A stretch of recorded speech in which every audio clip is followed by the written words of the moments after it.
Y ahí está. Muy bien. Les voy a compartir entonces la presentación. Hoy nos corresponde ver el capítulo número 21 de nuestro estudio, nuestra adoración importa. ¿Ya? El capítulo de hoy lleva como título Interior y Exterior. Y recordemos que estamos en la parte 3 de este libro que habla de las tensiones saludables. ¿Ya? Yo puse aquí un pequeño resumen de lo que hemos visto hasta ahora de esta tercera parte, las tensiones saludables. Vimos los principios generales, luego vimos trascendente e inmanente, ¿cierto? Hablábamos de que Dios es trascendente, es decir, que Dios está por sobre su creación, pero es inmanente porque está con nosotros y en nosotros. La semana pasada la José nos hablaba de mente y corazón, y hoy vamos a hablar de interior y exterior.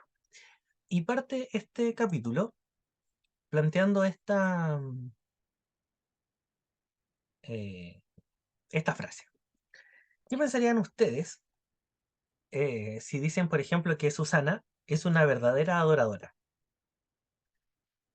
Probablemente, dice el autor, hablaríamos de una persona que es expresiva cuando canta, ¿ya? Que quizás mueve sus manos, que aplaude, ¿cierto? Que canta todas las canciones, ¿sí? Y podría ser que la gente la catalogue como una verdadera adoradora.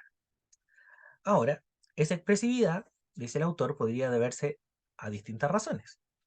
Por ejemplo, a que Susana sea efusiva por naturaleza, ¿ya? Y no solamente cuando canta, sino también en su trabajo, cuando alienta a su equipo de fútbol, ¿cierto? Siempre sea una persona efusiva. O que venga de una familia de extrovertidos, ¿ya? Eh, Hay algunas familias que dicen, no, que la sangre tira, y la sangre italiana, por ejemplo, aquí todos hablamos fuerte, ¿ya? Podría ser una razón.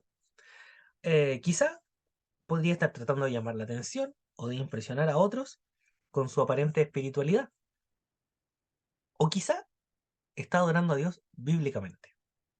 El punto es que solo con mirar el exterior o solo con mirar desde afuera a esta persona, no podemos saber si su adoración es verdadera, es real o es bíblica. ¿Ya? Tenemos que saber qué es lo que está pasando dentro de la persona. Y eso es justamente lo que hace Dios. Pastor, le voy a pedir si me puede ayudar con 1 Samuel 16:7. Ya. Mami, te voy a pedir Hebreos 11:6.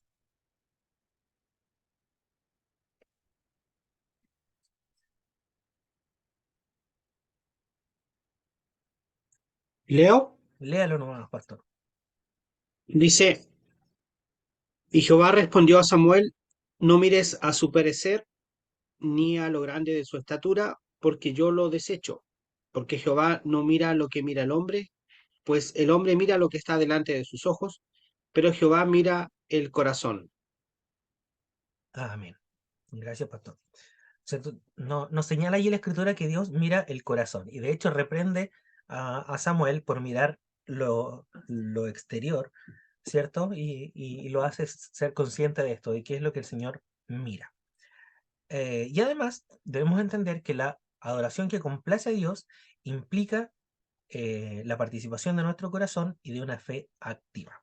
Hebreos 11:6. Ya, acá dice, en realidad, sin fe es imposible agradar a Dios, ya que cualquiera que se acerca a Dios tiene que creer que Él existe y que recompensa a quienes le buscan. Amén. ¿Cierto? Incluye entonces creer en que hay un Dios, sino cómo le vamos a adorar.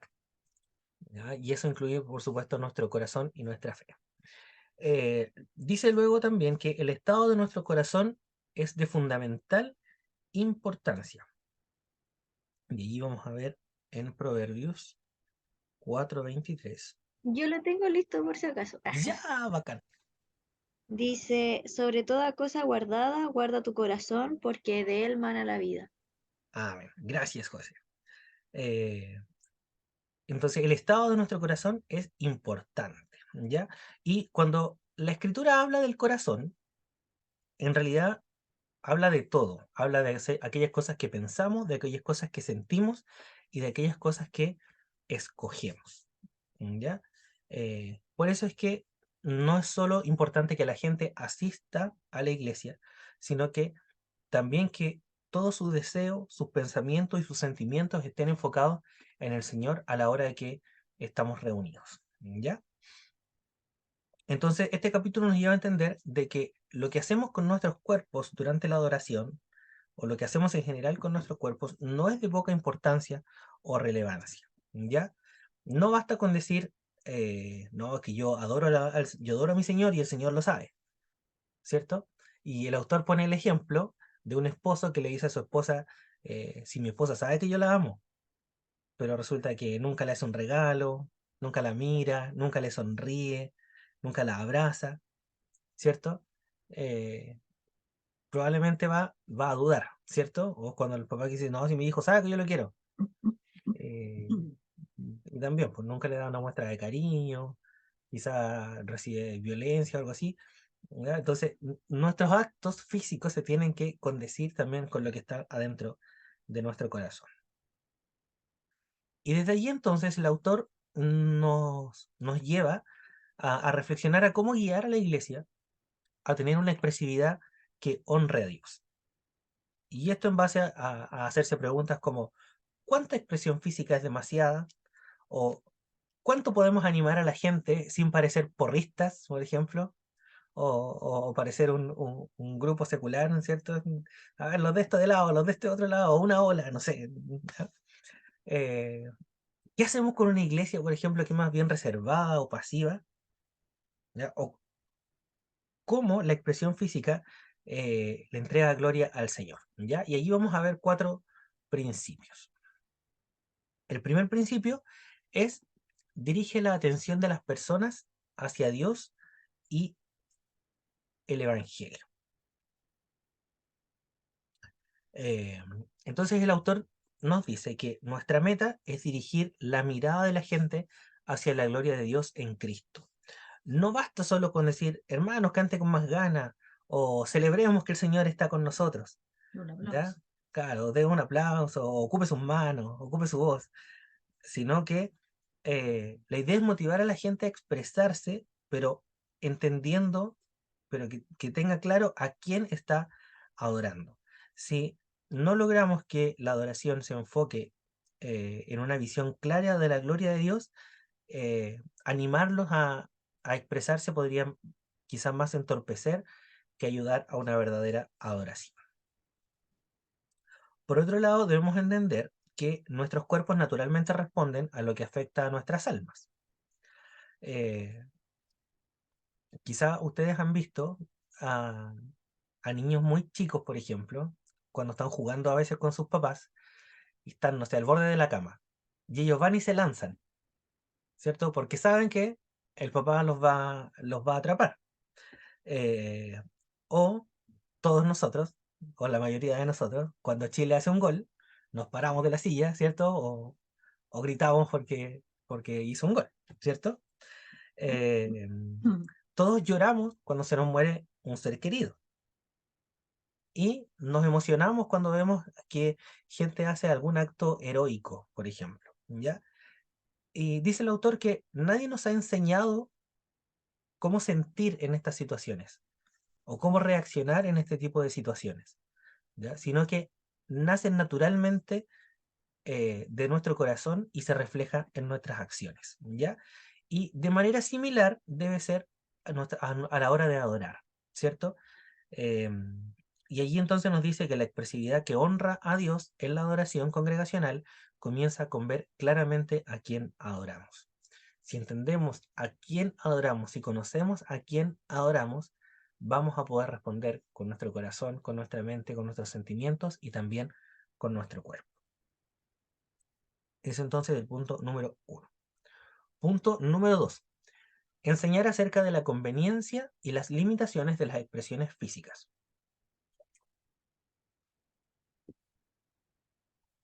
Pastor, le voy a pedir que me ayude ahí con 1 Corintios 6:20. Mami, te voy a pedir Éxodo 12:27. Ok. José, José, te voy a pedir que tengas abiertos los salmos. Porfa. Ya. Ya basta. ¿Leo? ¿Sí? Porque habéis sido comprado a precio de sangre.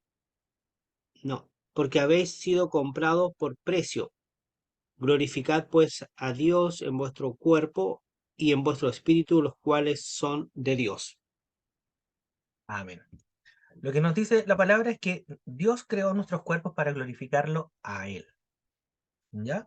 Y ustedes recordarán, en los primeros estudios que hicimos, cuando analizábamos las palabras que se usaban para adoración, decíamos que esta palabra incluía el concepto de inclinarse o postrarse, es decir, una acción física, ¿ya?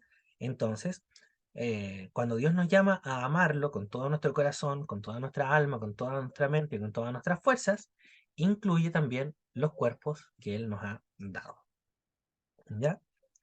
Em, Debemos entender que el responder físicamente en adoración se estimula y se modela también a través de las escrituras.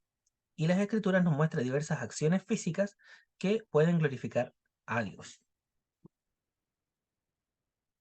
Por ejemplo, Mami, ¿tú tenías Éxodo? Sí, Éxodo 12:27. Dice, responderán, este sacrificio es la Pascua del Señor, que en Egipto pasó de largo por las casas israelitas. Hirió de muerte a los egipcios, pero salvó la vida de nuestras familias. Al oír esto, los israelitas se postrarán y adorarán al Señor. Entonces, ¿por qué ellos se postraron? Porque entendieron, ¿cierto?, el milagro que el Señor había hecho. Entonces, por esta obra maravillosa que el Señor había hecho, ellos respondieron postrándose ante el Señor. Vamos a ver entonces ahora algunos de los versículos que aparecen también allí en Salmos. Te voy a pedir, José, ahí el 47, el 1 y el 6. Dice, pueblos todos, batid las manos, aclamad a Dios con voz de júbilo. Y el 6 dice, cantad a Dios, cantad a nuestro Rey, cantad. Amén. El Salmo 95, 6 dice, vengan, postrémonos reverentes, doblemos la rodilla ante el Señor nuestro Hacedor. Eso en la versión NBI. ¿Tienes, José, el 134? Sí, dice, alzad vuestras manos al santuario y bendecid a Jehová. Amén. En el Salmo 33 dice, canten al Señor con alegría, ustedes los justos, es propio de los íntegros alabar al Señor. Y el versículo 8 dice que toda la tierra tema al Señor, que lo honren todos los pueblos del mundo. ¿Y el 150, José, please? El 3 y el 4. Dice, alabadle a son de bocina, alabadle con salterio y arpa, alabadle con pandero y danza, alabadle con cuerdas y flautas. Amén. Entonces, la Biblia nos muestra distintas formas en que podemos ocupar nuestro cuerpo con manifestaciones físicas que glorifican al Señor. Batir las manos, cantar, postrarse, arrodillarse, alzar las manos, aclamar, usar instrumentos, danzar, ¿sí? Y ser sobrecogidos con temor entre los versículos que hemos leído. Ahora, no significa que todas estas tengan que darse en cada reunión, ¿cierto? O cada vez que adoramos al Señor. Pero sí debemos entender que son expresiones que el Señor nos puede mover a hacer mientras le adoramos.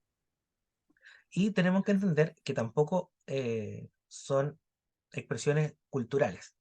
¿Ya? No es que una cultura se manifiesta o que esta cultura se manifestaba de esta forma, sino que el Señor también los dirigía a responder de esta manera. Entonces de allí también el autor nos hace el examinarnos a nosotros mismos. ¿Hay algunas de estas acciones que yo practico o que no practico? Y si no las practico o que no he hecho, ¿por qué no lo he hecho? ¿Ya? Así es un llamado a mirarnos. Ahora, debemos entender que las expresiones físicas por sí solas no son una señal segura de adoración bíblica. ¿Ya? No porque una persona alce las manos, ¿cierto? Significa que está entregando una adoración bíblica. Dice el autor que hay personas que son muy expresivas justamente cuando están en pecado, como para compensar. Y hay gente que de repente no tiene ninguna expresión física, pero sus corazones están profundamente contritos por el Señor, viven una vida ejemplar y conocen mucho de la Escritura. ¿Ya? Entonces no nos podemos quedar solo con lo físico. ¿Ya? De allí también que una respuesta genuina a Dios no puede medirse por nuestras expresiones físicas. ¿Sí? Eh, creo que lo hemos conversado en otra de las reuniones que nos juntamos. De repente, por ejemplo, en los cultos de jóvenes o en los encuentros, ¿cierto? Vemos a jóvenes saltando, gritando, y en nuestras iglesias nunca lo hemos visto hacer eso. Entonces, ¿es una respuesta genuina o en realidad están siguiendo al grupo, por lo que el grupo está haciendo? ¿Ya? Entonces, por eso, la respuesta genuina o la expresión física puede estar mediada por otras cosas y no necesariamente por entender quién es Dios. Y también vamos a ver que la Escritura nos ofrece algunos ejemplos cuando las expresiones físicas en realidad ofendieron a Dios. Le voy a pedir, pastor, si usted puede buscar Isaías 1:15 y mami te voy a pedir 1 Timoteo 2:8.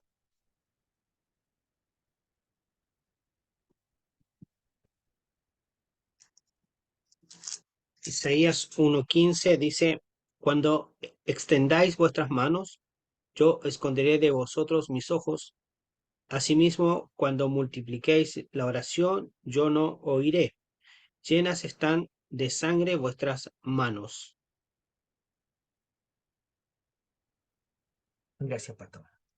¿Cierto? Ustedes alzarán las manos, pero yo ni siquiera los voy a escuchar. Ni siquiera les voy no, sus manos están manchadas de sangre, le dice. Entonces, aunque ellos pudieran levantar sus manos, el Señor no lo iba a, a aceptar. Pero el Señor sí nos pide algo. 1 Timoteo 2:8. Dice, quiero pues que en todas partes los hombres oren, levantando las manos al cielo con santidad, sin enojos ni contiendas. Ah, entonces, eh, sí nos hace un llamado a levantar nuestras manos santas delante del Señor. ¿Y por qué nuestras manos estarían santas?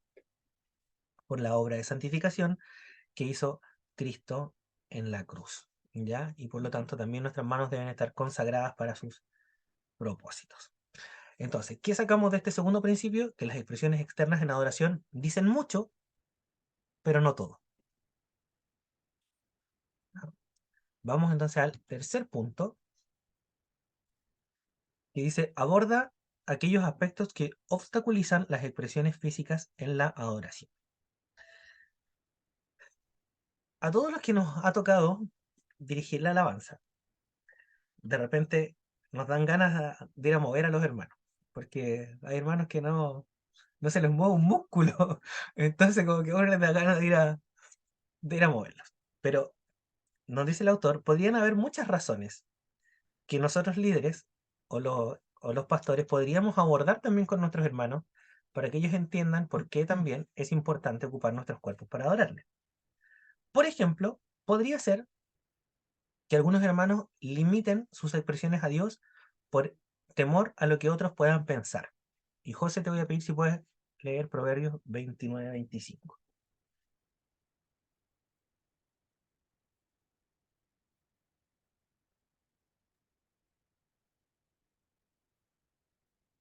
Dice, el temor del hombre pondrá lazo, mas el que confía en Jehová será exaltado.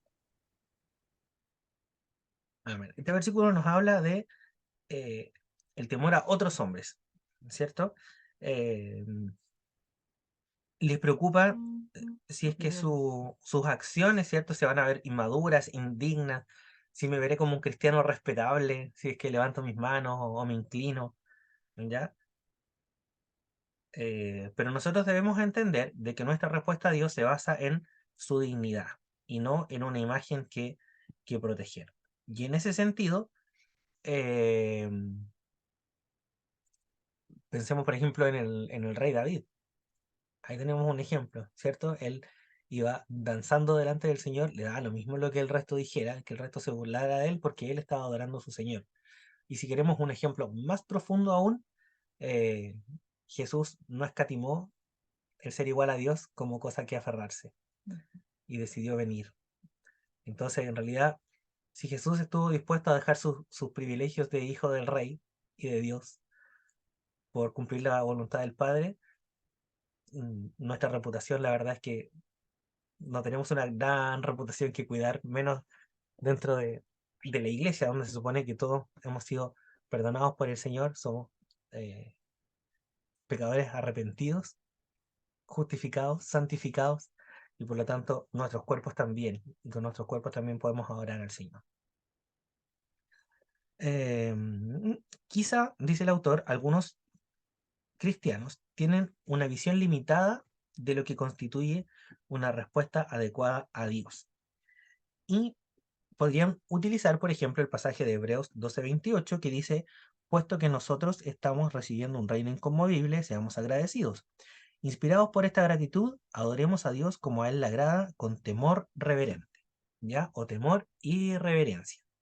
Entonces, alguien podría decir, es que no es bueno aplaudir, no es bueno moverse, porque cuando adoramos a Dios hay que hacerlo con temor y en reverencia, ¿ya?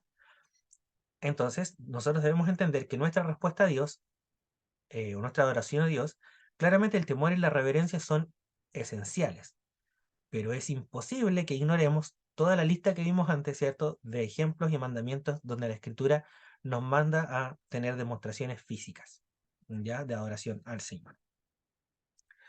Quizá también tenemos en nuestras iglesias personas que limitan sus expresiones externas por consideración de otros, ¿ya? No quieren que otro se distraiga de la gloria de Cristo por hacer alguna acción física, ¿ya? Y eso nos lleva entonces al principio número 4, que dice, enseña la consideración por los demás.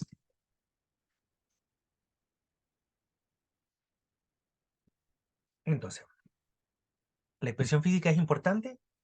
Sí, pero también tiene sus limitaciones, ¿ya? Le voy a pedir, Pastor, 1 Corintios 14:12. José, te voy a pedir 1 Corintios 13, del 1 al 8. Y Mami, te voy a pedir Filipenses 2:4. Leo 1 Corintios 14:12. Dice, así que vosotros pues anheláis dones espirituales, procurad abundar en ellos para edificación de la iglesia. Amén. Este pasaje nos hace entender que los dones espirituales, ¿cierto?, no son para nuestro propio beneficio, sino que son para edificación de la iglesia. Lo mismo cuando nos reunimos, ¿cierto? No es para deleitarme yo mismo, sino porque también allí tenemos el privilegio de servir a otros. Y esto se profundiza en 1 Corintios 13, del 1 al 8. Dice, si yo hablase lenguas humanas y angélicas, y no tengo amor, vengo a ser como metal que resuena o címbalo que retiñe. Y si tuviese profecía y entendiese todos los misterios y toda ciencia, y si tuviese toda la fe de tal manera que trasladase los montes, y no tengo amor, nada soy. Y si repartiese todos mis bienes para dar de comer a los pobres, y si entregase mi cuerpo para ser quemado, y no tengo amor, de nada me sirve. El amor es sufrido, es benigno. El amor no tiene envidia, el amor no es jactancioso, no se envanece, no hace nada indebido, no busca lo suyo, no se irrita, no guarda rencor, no se goza de la injusticia, más se goza de la verdad. Todo lo sufre, todo lo cree, todo lo espera, todo lo soporta. El amor nunca deja de ser, pero las profecías acabarán y cesarán, las lenguas y cesarán las lenguas. Amén. ¿Cierto? El amor no es de nada indebido y nosotros podríamos estar haciendo algo que pueda dañar a alguno de nuestros hermanos, ¿ya? Debemos también, eh, y pensaba, por ejemplo, o sea, no pensaba yo, el autor dice que en general la congregación, la iglesia va a seguir lo que los líderes estén moldeando, o modelando, ¿ya? Si no ven, difícilmente, a menos que no sea un miembro del regular de la iglesia, podría ser que alguien salga dando voces de júbilo o danzas en medio de nuestra congregación. No, si, no es algo que se practica en la iglesia, ¿ya? Entonces, eso. Es el punto entonces de que nuestra máxima prioridad es servir a otros. Debemos preocuparnos también por los intereses de los demás. Filipenses 2:4. La actitud de ustedes debe ser como, no, perdón, me equivoqué, el 4. Cada uno debe velar no solo por sus propios intereses, sino también por los intereses de los demás.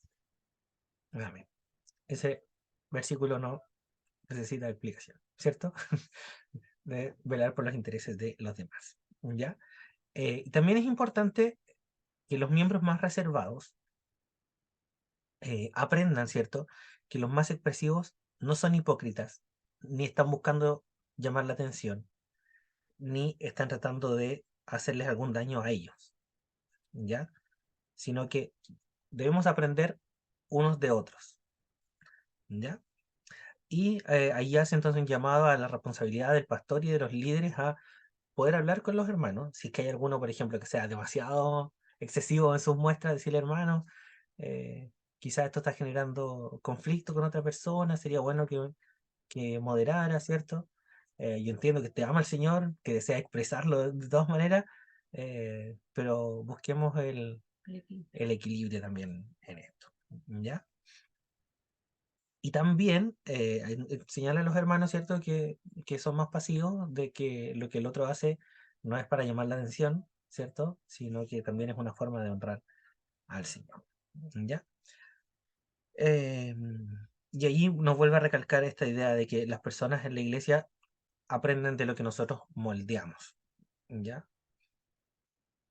Y eso creo que lo puse acá, eso. Las personas que asisten a otras iglesias aprenderán más por lo que es moldeado por sus líderes. Ya, si ven que sus líderes cantan, que aplauden, que alzan las manos, probablemente la iglesia lo va también a ir copiando. Y yo pensaba en este punto y eso es realmente así. O sea, yo llevo muchos años al frente hablando al Señor. Yo he ido aprendiendo y entendiendo que hay otras formas también de adorar al Señor y siento que la iglesia ha ido aprendiendo y copiando también lo que vamos haciendo. Ahora, más importante de qué hacer o qué no hacer, o, o si tenemos que definirnos como vamos a ser una iglesia pasiva o una iglesia efusiva, lo importante es que como iglesia busquemos expresiones que sean, digo, teológicamente profundas y apasionadas, ¿ya? Donde realmente se evidencie de quién es el Dios que servimos y de lo que el Señor ha hecho por nosotros. Debemos entender también que ninguna expresión física será adecuada para expresar plenamente nuestro asombro ante el hecho de que Dios nos acercó a Él por medio del Salvador. ¿Ya? No hay ningún gesto, ni postrarnos de guata, ni saltar de felicidad, nada que pueda expresar plenamente todo lo que el Señor ha hecho por nosotros. Lo que sí tenemos una tarea es en ayudar a nuestra congregación a entender de que Dios es digno de nuestros más profundos, fuertes y puros afectos, y que nuestros cuerpos también deben mostrarlo, ¿cierto? Como decíamos al principio. No podemos decirle a alguien que lo amamos y no demostrárselo nunca, ¿cierto? O yo siempre recuerdo cuando el pastor decía que alguien repartiendo tratado le decía, Dios te ama, entonces avísele a su cara también, pues, mi hermano. Que nuestros cuerpos reflejen aquello que está también en nuestro corazón. Así que esa es esta tensión saludable entre el interior y el exterior. Así que vamos a orar un momento y de ahí voy a invitarlos a que si quieren compartir algo respecto a esto. Padre Celestial, nos inclinamos ante ti, Señor, en el nombre de Jesús. Te adoramos, Señor, por quien tú eres, Señor. A ti, Señor, que como hemos estudiado, trasciendas de tu creación, Señor, que eres eterno, que eres inmutable, Señor, que creaste y que sostienes todo lo que existe. Señor, que eres santo, santo, santo, que eres todopoderoso, Señor, A ti, Señor, adoramos, a ti que decidiste rescatarnos, Señor, que decidiste acercarnos a ti, Señor, con tus cuerdas de amor, Señor, enviando a tu Hijo a ocupar el lugar que a nosotros nos correspondía, Señor. ¿Cómo no adorarte, Señor, por todo lo que tú has hecho, Señor? No solo el sacrificio de Jesús, sino todo lo que hace, Señor, cada día por nosotros, Señor, por cada uno, por nuestra familia, Señor, lo que hiciste con tu pueblo, lo que haces con tu iglesia, lo que sigue, Señor, haciendo cada día cuando vemos salir el sol, cuando tenemos vida, tenemos salud, tenemos a nuestras familias. Señor, gracias por todo lo que tú nos das. Ayúdanos, Señor, a ser conscientes de esto y a poder responderte en adoración real, Señor. Que nuestro corazón, que nuestra mente, nuestro espíritu, nuestros pensamientos, todo de nosotros, Señor, esté constantemente pensando, Señor, y recordando lo que tú has hecho, Señor. Queriendo adorarte, queriendo, Señor, entregarte todo lo que podemos, Señor, para exaltarte, Señor, y para que otros también puedan conocerte. Ayúdanos, Señor, a poner en equilibrio también aquellas cosas que sentimos en nuestro corazón con lo que nuestro cuerpo puede expresar, Señor, al adorarte. Y ayúdanos también, Señor, a traspasar esto a nuestras iglesias, Señor, a nuestras congregaciones, papá, para que juntos vayamos construyendo una adoración que sea la adoración que tú quieres, Señor, en espíritu y en verdad, como tú nos llamas también en tu palabra. Gracias, Señor, por desafiarnos a través de tu palabra, a través de este estudio, Señor, y guíanos a ir implementando todas aquellas cosas que hemos ido aprendiendo. En el nombre de Jesús, amén. Amén. Dejo abierto entonces el micrófono, si es que alguno, Josefa, Gonzalo, Pastor, quisiera decir algo. Lo digo a ustedes tres porque la Cide y la Carlita son más Yo no como el sé otro por qué, grupo que decía. pero sí, yo no sé por qué, pero a Gonzalo lo veo con cara de opinar. Tiene una cara de opinar ahí. Así que te cedo el lugar, Gonzalo.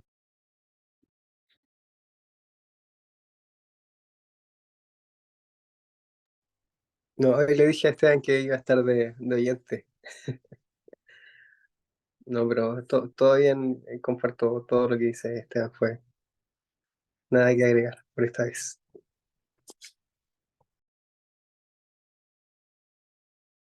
Ok. Bueno, primero gracias, Esteban, por la exposición. De repente creo que entramos en un conflicto con nosotros mismos a veces. El hecho de por qué nuestra adoración o nuestra devoción interior no puede expresarse en lo exterior. Creo que ese es un conflicto grande que a veces vivimos, porque, como bien decía Esteban, de repente da ganas de encarar a los hermanos y decirle, hermano, manifiesta alguna expresión de gozo. Eh, de repente tenemos hermanos que, disculpando la expresión, son tan amargos, no, no tienen ninguna emoción para cantar al Señor, están como si estuvieran eh, chupando limón, tomando un café sin azúcar, así. Eh, entonces, ahí entramos en esos conflictos de decir, ¿por qué no hay una expresión? La escritura nos muestra un hecho bastante relevante en cuanto a la adoración, que fue lo que hizo el rey David cuando trasladó el arca a Jerusalén. Había tanto gozo en su corazón que él explotó en una danza y esa danza a tal punto que la esposa le decía que había hecho el ridículo frente a sus siervos, frente a sus siervas. Y David da una respuesta que deja en jaque a Mical. Le dice, yo podría hacerme más vil incluso por el Señor. O sea, eh, podría hacer el ridículo, pero lo estoy haciendo para el Señor, porque a los ojos de los demás podría estar haciendo el ridículo, pero a los ojos del Señor o el Señor más bien dicho va a recibir mi adoración porque se la estoy dando a Él, porque es una expresión de gozo. Entonces, cuando vemos relatos como eso, me cuesta imaginar que el canto, la adoración a Dios puede ser sin expresión. Me cuesta. Ahora, Esteban también dijo otra verdad, el tema de algunos que son tan expresivos para adoración, pero también llevan una vida de pecado. Entonces está la otra parte. pero siempre creo que el equilibrio perfecto en todo es la santidad. El equilibrio perfecto en todas las cosas es la santidad. No desviarme de lo que es correcto, de lo que es bueno, y eso me lo impide la santidad, ¿cierto? La santidad me impide el pecar o el desviarme. Entonces, esos son los conflictos con los que yo entro cuando, cuando escucho o veo hermanos que no manifiestan ninguna expresión y, y sin embargo creen en el mismo Dios, reconocen los mismos atributos que nosotros reconocemos en Dios, pero no pueden expresarlo. Entonces, eh, me cuesta a veces creer que nuestro Dios no pueda quebrar el carácter, eh, como lo hablamos eh, antes de empezar el mes de la Reforma, en septiembre, creo que fue, donde yo hacía la última predicación de Tito, que voy a retomar después, donde la idiosincrasia no puede manejar nuestra vida. No sé si los que estuvieron ese día recuerdan en Tito capítulo 1, versículo 10, si no me equivoco, donde Pablo le habla a Tito y le dice que los cretenses son malas bestias, son glotones ociosos y todas las cosas, pero les dice, ellos son así. Incluso su propio profeta reconoce que son así y él les dice, pero tú exhórtale a cambiar su manera, parafraseo el texto, ¿ya? No es como lo estoy diciendo. Entonces, el mensaje ese día que yo ya daba es que la idiosincrasia no puede ser lo que conduzca a nuestra vida, sino que la idiosincrasia debe ser cambiada por el poder de Dios. Él hace nuevas las cosas. Entonces, entro en esos conflictos. Eh, entonces, eh, quedo como con ese sabor amargo cuando hablamos de estos temas. Y, y creo que Dios sí puede doblegar el carácter y el temperamento de uno, porque Él es todopoderoso, solo si nosotros le permitimos que Él obre, obviamente. Ahora, si nosotros damos nuestro corazón a vivir bajo mi idiosincrasia, Dios no va a transformarnos, que Él quiere que nosotros vivamos y escojamos las cosas que Él desea por amor de su nombre y para gloria de su nombre. Entonces, no por obligación tampoco, porque nos damos cuenta, los que ministran la alabanza, nos damos cuenta que ni por más atributo de Dios que nombremos, ni por más ánimo que mostremos, los hermanos no cambian su forma de cantar, de adorar. Es como ellos lo sienten. Entonces, eh, hemos escuchado muchas veces esto, es que yo no siento aplaudir o yo no siento levantar mis manos, es que yo no adoro hacia el Señor, es que a Dios no le importa eso. Entonces, entramos en esos conflictos. Y eso a mí me pasa con este tema. Entro en ese conflicto. Yo creo que Dios ha cambiado nuestra manera. Yo fui criado de una manera muy diferente en cuanto a la adoración, muy diferente a lo que soy ahora. Y tuve que también entender de que debo adorar a Dios con todo lo que soy, con todo lo que tengo, aunque eso implica a veces levantar mis manos, cerrar mis ojos, e inclusive arrodillarme, llorar, porque estoy entre la presencia de un Dios inmutable. El libro de Job dice, en Dios hay una majestad terrible. Eso dice el libro de Job. Así que eso, no sé si aclaré algo ni nada, pero mantuve el conflicto. Es una tensión.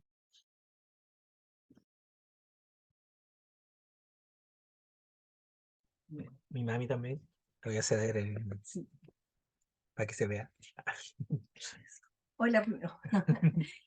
Bueno, yo creo que este es un tema que igual a mí me llama mucho la atención, que no lo trabajemos con los niños.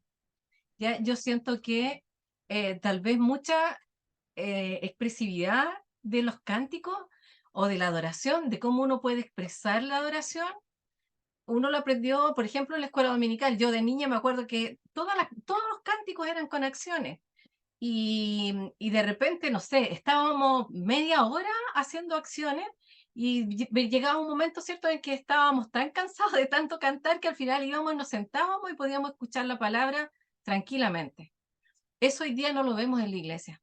Entonces, pasa que la mayoría de los cánticos que hoy día cantamos, por ejemplo, los himnos están destinados a los adultos y los coros, la mayoría al final son los adultos y los niños se nos quedan al lado. Entonces, difícilmente, por ejemplo, vamos a tener luego, ¿cierto? Estos adolescentes adoradores en espíritu y en verdad, podríamos decirlo, ¿cierto? Si es que ellos no han aprendido esto desde niños. Entonces, yo en varias oportunidades le he dicho a Esteban, Esteban, debemos generar un espacio de cántico para los niños dentro del culto de la escuela dominical. Están los jóvenes, ¿cierto? Que pudieran ser modelos en ese minuto. Por ejemplo, ya no sé, pasan 2 o 3 chicos y que pasen con 2 o 3, o con todos los niños que están en ese minuto en el culto, que se sienten en la primera fila y vamos haciendo las acciones. Porque de esa manera nunca va a ser vergonzoso expresar, ¿cierto? Lo que tu corazón siente. La mayoría nos pasa, ¿cierto? De que a los niños se meten mucho, oye, quédate callado, quédate tranquilo. Y muchos de los adultos, tal vez, y entre esos también a lo mejor un poco nosotros, se nos enseñaba, ¿cierto?, que era reverente estar en silencio en la iglesia. Pero de repente se nos pasa un poco la mano con eso. Entonces yo creo que la escuela dominical, que en este momento, ¿cierto?, es el culto que nosotros abrimos a la familia, debería tratar sobre todo, de todo, conquistar los niños. Los adultos, la mayoría de los que estamos ahí, conocemos al Dios que adoramos, ¿cierto? Y algunos a lo mejor con más expresión que otros, pero todos ya tenemos una relación con el Señor, pero los niños tienen que aprenderlo. Y eso yo creo que es tarea nuestra en la escuela dominical. Así es que pienso que ahí tenemos un gran desafío de retomar estos espacios, ¿cierto? En donde los niños sientan que hay un espacio dentro de la iglesia que es de ellos y en donde ellos también aprendan a expresar su amor a Dios. Eso.